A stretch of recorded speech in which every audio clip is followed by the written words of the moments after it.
Hello everyone, welcome back to my YouTube channel. So my name is Christoph, I'm a character designer, illustrator, educator, and this is the final video I'll be doing in collaboration with Studio Grafit. So today we are doing a character design using their custom ref pack that they made just for me.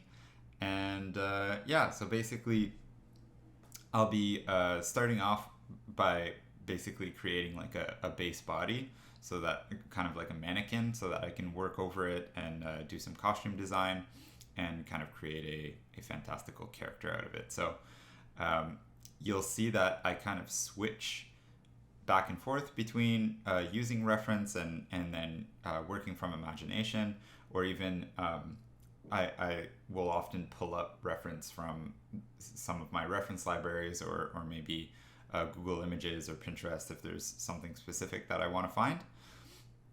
But here we're just starting off with this base pose. I really like what the hand is doing, kind of placed on her neck.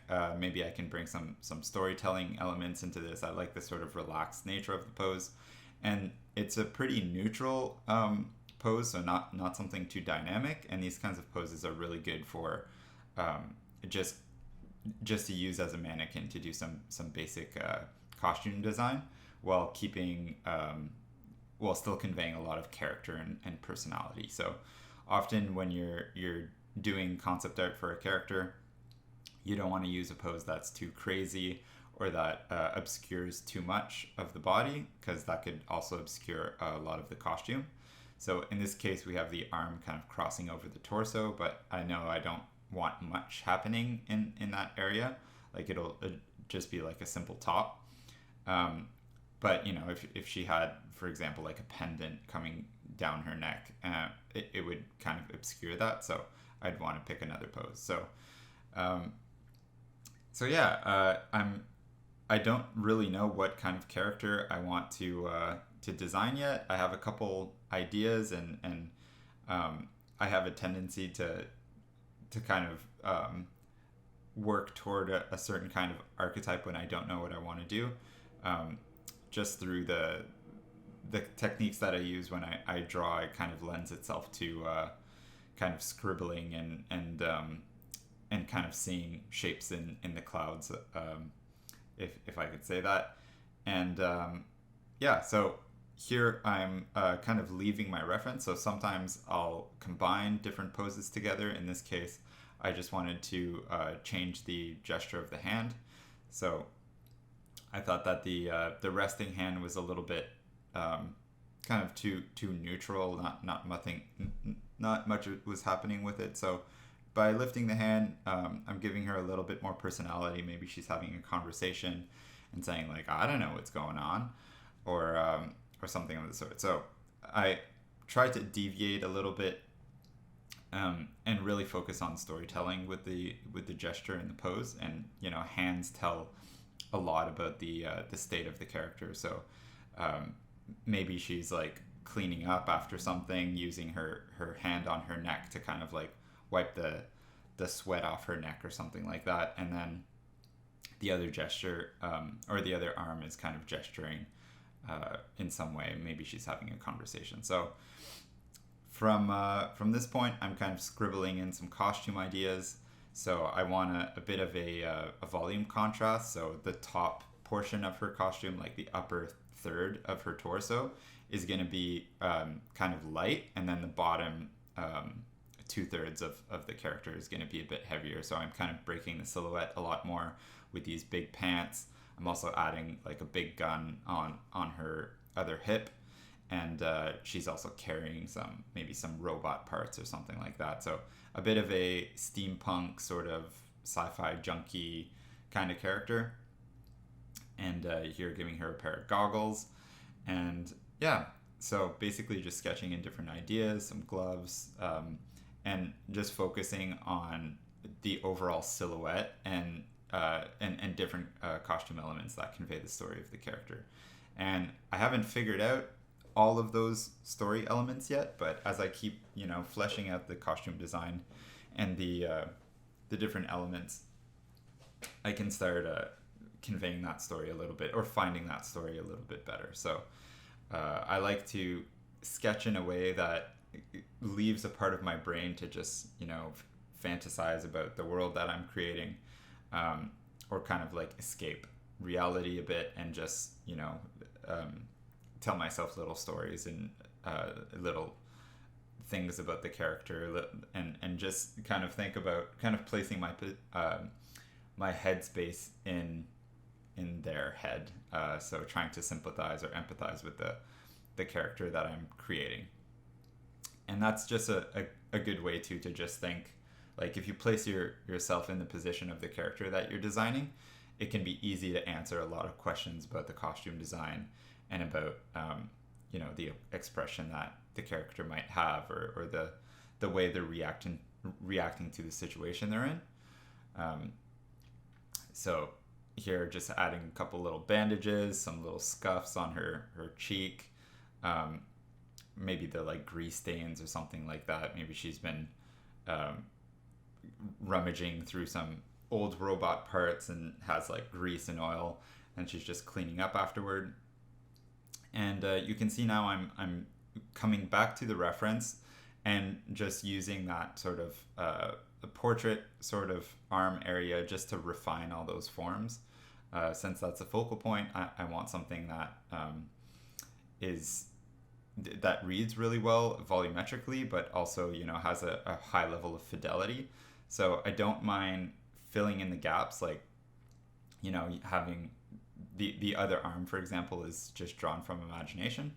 But for areas that are the focal point, I often like to have some kind of reference to work from, just so I can get a really high level of fidelity in what I'm trying to convey. So I might combine a couple references together, but since we're kind of promoting this reference pack, I'm just working directly from the reference I started off with. Okay, so I think I took a little break there, but now we're back to just refining all the forms. So this is kind of the second pass on the sketch where I have most of the silhouette figured out, and now I'm just really modeling all the secondary forms and really kind of sculpting all the forms with value. So in this workflow, I'm starting off with the basic value painting, and then I'll be colorizing one of the drawings that I do. And so yeah, right now I'm just focusing on the volumes, the lighting, and I'll also look at the local value of some of the materials. For example, she's gonna have darker pants, and I'll try to have like darker gloves too, like there'll be dark leather gloves. And so I'm gonna try to use value to kind of differentiate some of the materials of the character, and I can do that in the sort of value painting stage, but I'll reinforce that if I go into color too. So here, just refining some of the anatomy,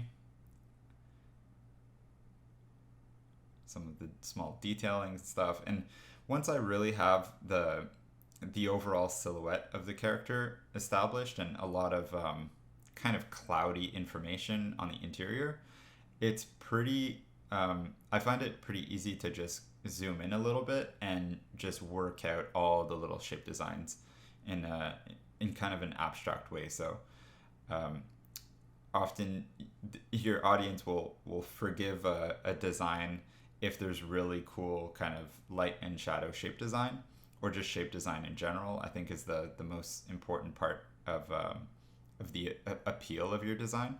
And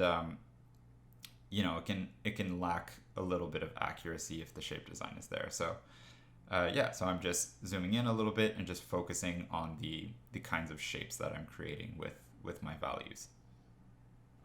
So here, adding in some fabric. Most of the stuff I'm just filling in from imagination. So I'm not using any specific reference for this. I'm just kind of using the visual library that I have in my brain, and from years of experience drawing these sort of things, I can kind of find some details or emphasize certain parts to make it more believable. Also, just you might have noticed I'm using Clip Studio Paint instead of Photoshop. So I'm taking a stab at using Clip Studio. I've heard lots of great things about it in the past, and I've actually tried it in the past briefly. But yeah, I'm kind of I'm getting a little bit tired of Photoshop deleting all my keyboard shortcut preferences and actually all my tool preferences and my cached files and all this stuff. So I've run into a couple issues with that this week, and so I'm yeah, opening Clip Studio again, and yeah, I'm actually really enjoying it. So I migrated my tools over. So I have like my basic brush set and stuff set up. I have my interface set up, and yeah, so far I'm really liking it. I mean, my workflow is pretty simple overall. You know, I use simple tools, simple processes, so there's not like tons of technical stuff that I need to translate over. Like I don't use tons of like layer adjustments and stuff that's kind of like specific to Photoshop, filters and that sort of thing. So yeah, and there's also a couple cool features on in Clip Studio that I'm really enjoying, just like the time lapse feature that I used on a video I posted recently too. So you can kind of record, you know, time lapses of your drawing process automatically,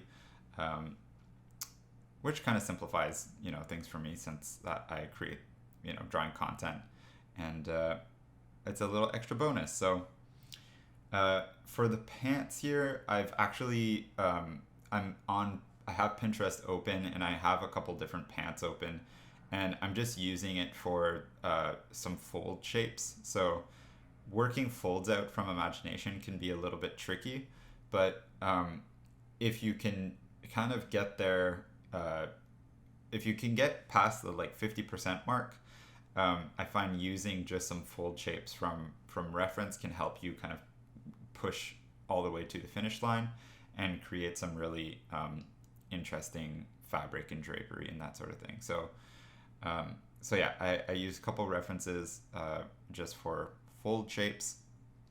Obviously not for the whole pant because I created that from imagination. So I'm kind of finding an in-between just to make it believable, to get some nice shape design, and but you know, also respect the initial sketch that I did.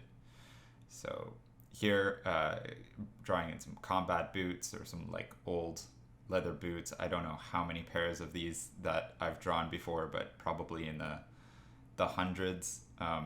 So I'm pretty familiar with the shape and silhouettes and all those sort of things for combat boots.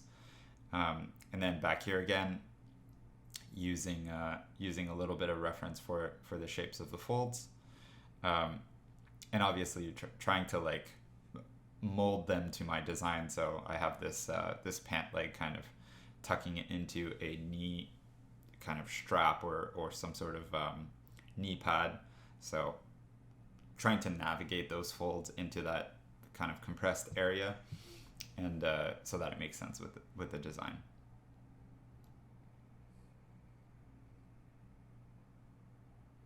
I think the way we use reference should really be just to fill knowledge gaps and not to like copy a whole part.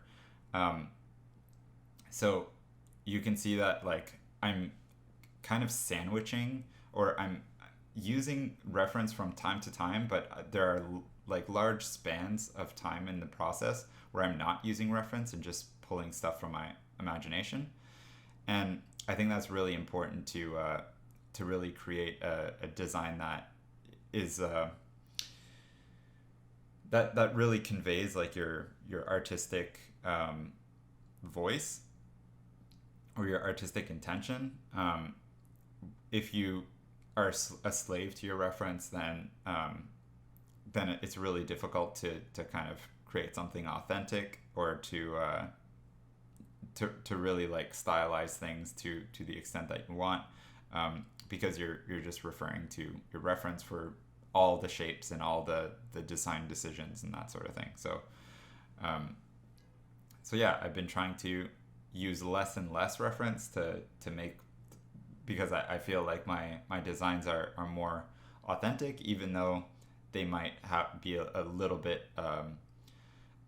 less kind of realistic, I guess. Like there's some inaccuracies in the shapes or the perspective or whatever, but I, I I prefer that than just copying reference for design.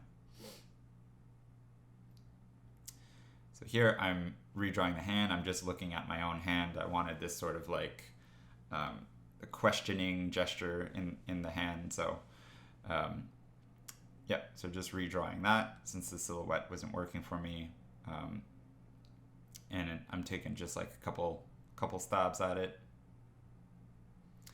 And here I decided to add a little cigarette or something. Maybe she's on a smoke break or something. So all those little elements, they add to the character, they add to the storytelling, and they add to the world, I guess. Like in this world, there might be big robots or something, but there's still but you still have smoke breaks. It's a tool that like a lot of just storytellers in general use is kind of mixing elements of our own reality with some alternate universe or some alternate world. So you might have all these fantastical or sci-fi elements in your world, but you also need to include something that's familiar to people, so that it's easier to kind of suspend your disbelief and just immerse yourself in that universe. So if you look at a world like Blade Runner, you have these like supermassive architecture and very kind of like oppressive kind of society, but there's so many elements that are reminiscent of our own world, like having little corner stores and living in an apartment building. Like a lot of people can relate to that sort of thing. And so yeah, I like to kind of meet my world sort of halfway when I'm designing or doing some kind of world building, designing characters and creatures, so that basically almost like half the design is relatable, and then the other half is more fantastical or more a little bit out there. So like this gun, for example, kind of has the silhouette of a gun, so we can kind of recognize it, but every component that's making up this gun, you wouldn't find on like a real gun. Like I'm not a big weapons expert, but I like creating weapons with just kind of crazy components and stuff that don't really exist. But it's just believable enough that you might say that this is some sort of like energy blaster, or you can imagine that it's functional in some way. Okay, so here I'm now creating a second sketch of this character, so I want a bit of more of like a close-up shot. So we're gonna do basically a 2/3 up shot, so just focusing on the torso, and she won't have her props and stuff with her. It's just gonna be sort of like an upper body shot, just focusing on giving her attitude and conveying more of her personality. So I like doing these little sort of call out shots of the character, or more illustrative shots of the character, and that's something that this reference pack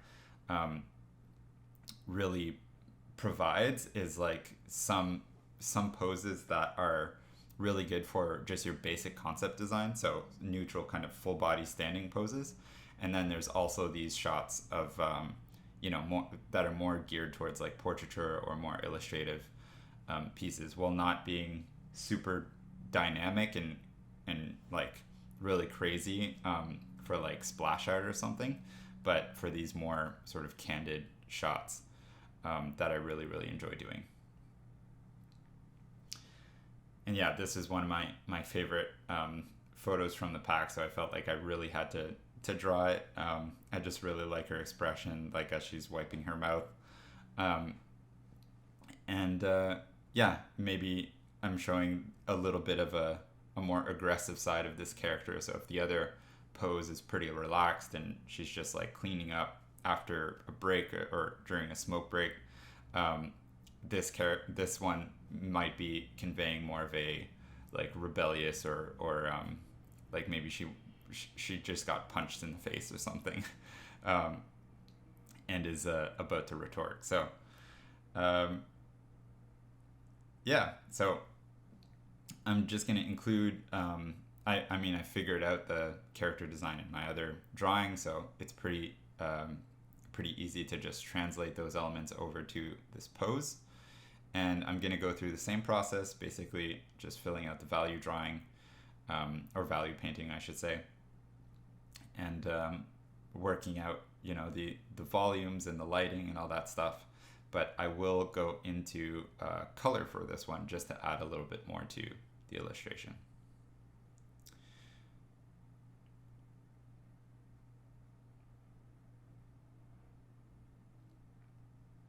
So sometimes when I'm working this way, I jump a little bit, I get a bit ahead of myself, especially for the portrait. I think it's important to construct a portrait at the drawing stage, and here I'm trying to basically construct it at the value modeling stage, which is a lot more difficult, and I run to more issues. If you don't establish your perspective and your main construction really early, um, you can fight a really long time with things like portraits that need to be really accurate and in perspective, and to show that they're symmetrical and well balanced. Um, Other organic things are more forgiving, like the pants, for example, is super organic shape, so I don't mind figuring that stuff out at the value stage. But um, you'll see that I push and pull a lot of shapes throughout this process, especially in like the portrait and the anatomy, just because like I didn't figure it all out at the drawing stage, and I need to basically sculpt it out in a more accurate way at this value stage.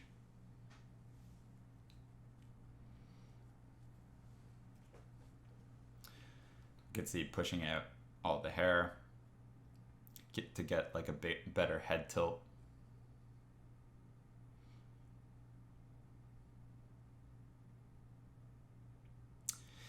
Also, just a note about the value structure and the way I'm conveying local value.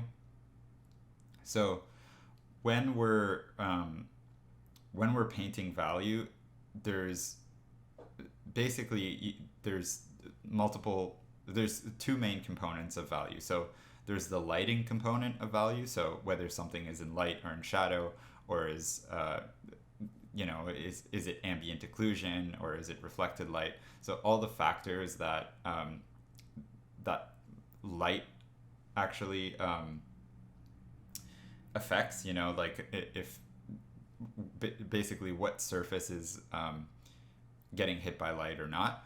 So that's going to affect the value, and then the other part is going to be what is the local value. So you kind of multiply the light factors over the local factors. So in this case, we might say that like if light is like 0%, so like white is just like a zero value, and shadow is 50%. So everything in shadow is going to be below 50%. Then if you start with a local value that's like 50% gray, then your shadow is going to be 75% gray. So you're basically multiplying the ratios of the relationship between light and shadow. So all your lighting ratios, you're multiplying that over the local value. And then things that are shinier, so let's say we have the gloves here, which have a dark local value. So overall, the just the diffuse lighting and the shadow and the reflected light and ambient occlusion, all those things are going to be relatively dark. But if an object is shiny, then you can kind of bring in a lighter value, so kind of go back up towards white in the specular highlight. So just for the reflections, basically, you can kind of crank up the amount of basically the amount of light reflected, because that's basically what, you know, a glossy or shiny object is. It's just more reflective. So so that's what I'm doing with the different materials. Is I'm basically just multiplying a color, like a darker value if it's a darker material, and then if it's a shiny material, I'd crank up the value of the specular highlight.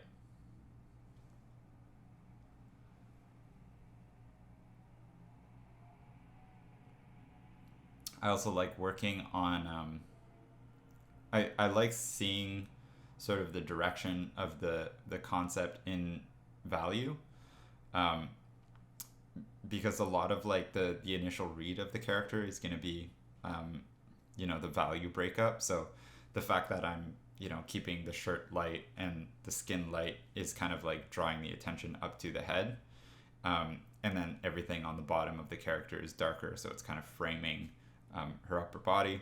And then I have kind of a bit of contrast in the hands, you know, using a darker glove on lighter skin, but also having that dark glove be shiny.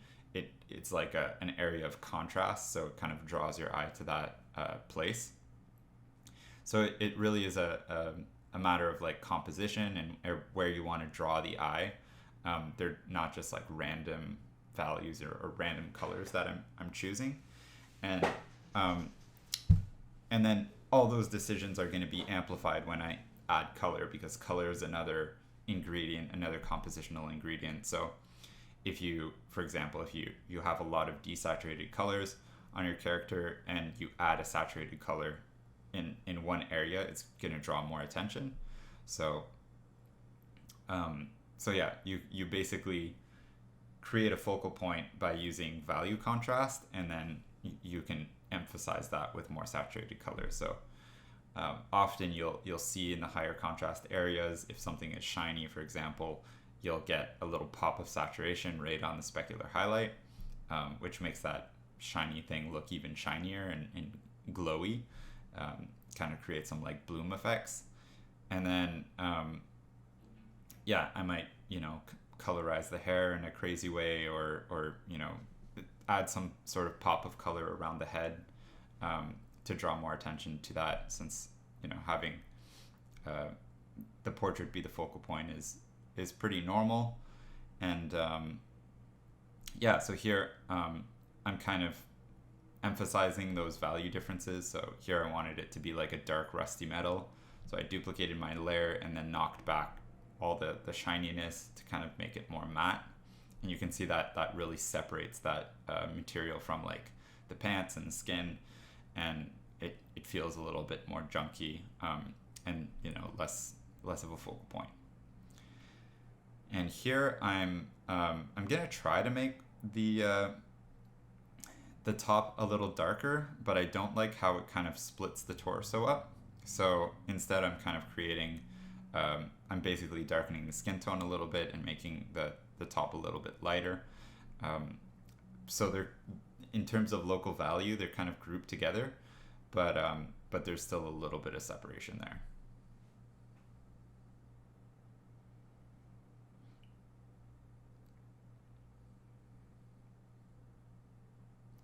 I'm just working out some of the anatomy in that arm, since it's a pretty important aspect of this pose, just getting that good amount of separation.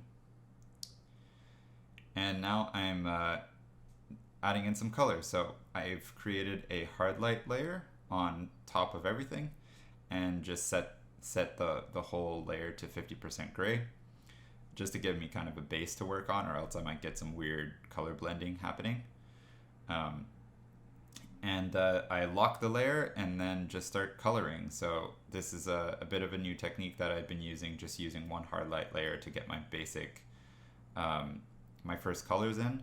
You can see I brought my reference back just to get some skin tone ideas in, and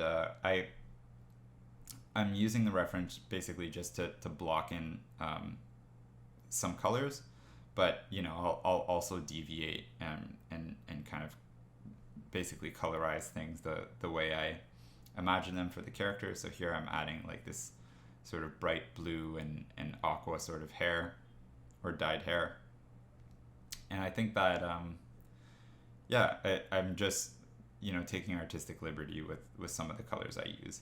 If your value scheme or your value structure is really good, you can use almost any color, and it'll still be readable. So it really is just like a matter of like storytelling and what kind of symbolism you want to show and what kind of mood you want to create with your color. In this case, I'm not going for a super like dramatic or like heavy toning in the colors, so it's a pretty neutral lighting scheme. Like I'm not using a super warm light source or a super cool light source, so we'll see kind of all the local colors pretty clearly. But I think overall I'm kind of going for a bit of a complementary color scheme where I'm going to use a lot of orange and red tones for like the skin and the clothing, and then I'm going to have that pop of blue in the hair and the eyes just to kind of complement all of that. So kind of using some warm versus cools as like the main color contrast. And I think the orange pants, a little bit of storytelling again. It might be like old jumper from like a prison or something, and then we have like the blue hair, which is a little bit more punky. We have those leather gloves, and just using color as another way to convey story and to drive the composition of the illustration.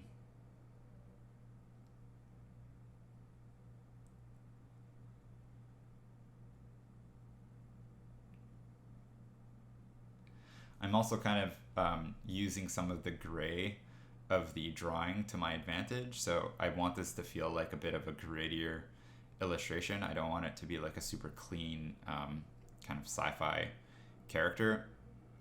So I'm using kind of the grit of the texture of the drawing and the grit of the gray, some of the muddy colors to kind of drive the story. So we're just testing out, see if some saturation changes would help the character or not. And the final pass I do for color is always on just a normal layer on the top of everything, and I just paint things up. So just using different kinds of brushes and stuff, and refining, doing the final pass of refining volumes, and then also adding color variation, refining transitions from light to dark, color temperature, basically fixing all the mistakes that I see on the page, or all the things. They're not mistakes necessarily, but just fixing stuff, and giving a final polish to the whole image.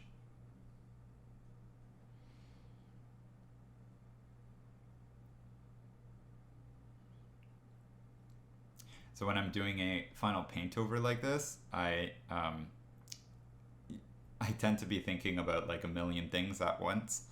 So I'm thinking not only about color temperature and value and all that stuff, but I'm thinking about the light direction. What is the light reflecting off of something, and if it is reflecting off of something, how does that change the temperature of the reflected light on the object that's receiving the reflected light? I'm thinking of edges and creating soft and hard edges.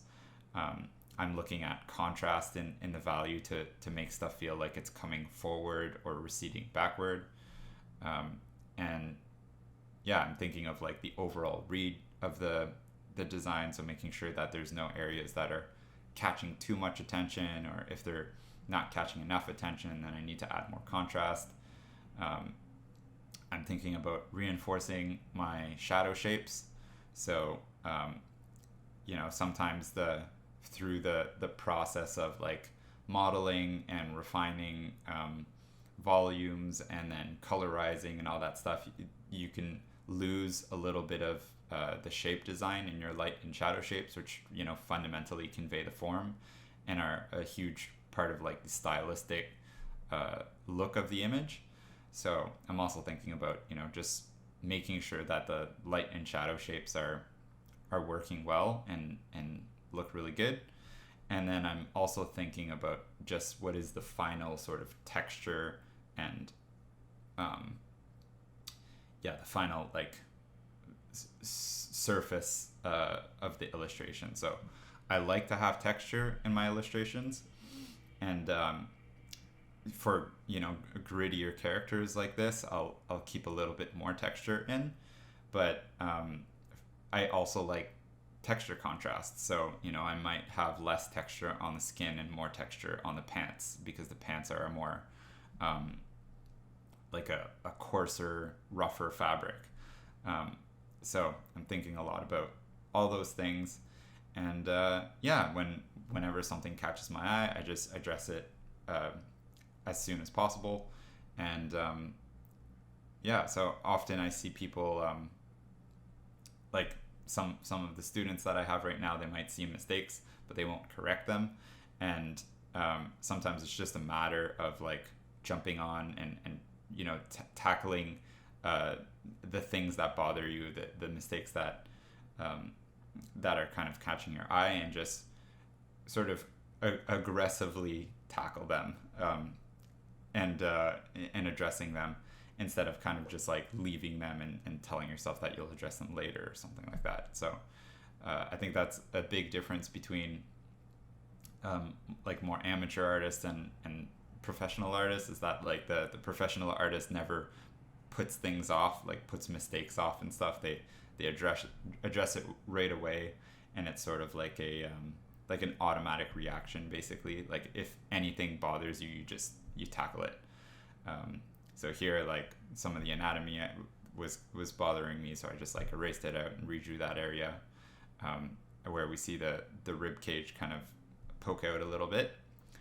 And and then finally, just as a last sort of polishing element, I wanted to add this like rattlesnake tattoo on this character, which is not only symbolic, but adds a little bit to her personality. So maybe I don't know, maybe she's a bit of a snake, or maybe she has some kind of venom. It could be like literally or not. So tattoos are always fun to draw. I like I like drawing tattoos just because like you're drawing something and it's wrapping around the form of the character, so it's kind of a fun challenge that way.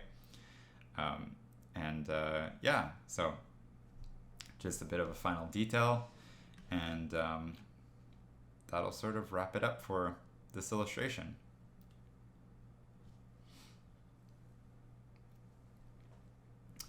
So here, just colorizing the tattoo, kind of making it kind of the blue-green faded ink look, and playing with different blend modes to kind of blend it with the skin a bit better. So I don't like if tattoos are too high contrast, because then they draw way too much attention to themselves. And since I drew that element on the illustration, or the colored illustration, I'm kind of bringing it back to the original sketch. And that's all. So thanks for watching this video. I hope you enjoyed it, and check out the reference pack in the description below. Ciao, ciao.